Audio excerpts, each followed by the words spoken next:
আসসালামু আলাইকুম এভরিওয়ান। আজকে একটা রেসিপি আপনাদের সাথে শেয়ার করতেছি। সেটা হচ্ছে এই যে দেখুন কি টসটসা রসমালাই তৈরি করতেছি আমি।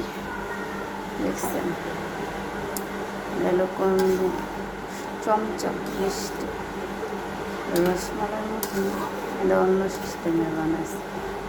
ঠিক আছে, দেখতেই পাচ্ছেন এগুলো ফুলটা কত বড় বড় হয়েছে। এখানে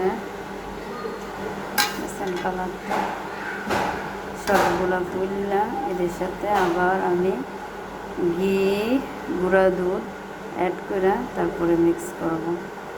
এখন এইভাবে দুধে এখানে 1 লিটার দুধ লইছি, দুধ দিয়ে সবগুলো দিছি। এখানে 15টা হয়েছে আমার মিষ্টি। ঠিক আছে, তো পরের রেসিপি ধাপে আপনাদের এটা কমপ্লিট হওয়ার পরে দেখাবো, আপনাদের সাথে শেয়ার করব। ঠিক আছে, তো এখানে 2টা ডিম লাগছে আমার, 1 কাপ পরিমাণ চিনি। আগে আমার মিষ্টি দেওয়া ছিল। তো দেখেন কতটা ফুলটা টসটসা হয়েছে, বালিশের মতো। এটা খেতে সেই মজা। ঠিক আছে, এটা সেট করব নর্মাল ফ্রিজে তাপমাত্রা, আর 5 থেকে 10 মিনিট জাল করব। তো কেমন লাগতেছে আমার ভিডিওটা কমেন্ট করে জানাইবেন, লাইক কমেন্ট শেয়ার করবেন।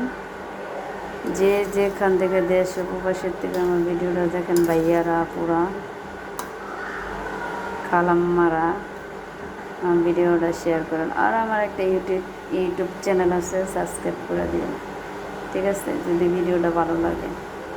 ঠিক আছে, তো এটার আমি এখন ডাইকে দিব আর কতক্ষণ জাল করে নেব। জালটা মিডিয়াম আঁচে রাখতে হবে, ডাইকে দিলে সম্পূর্ণ কমপ্লিট হয়ে যাবে। ঠিক আছে, তো এই পর্যন্তই। ভালো থাকুন।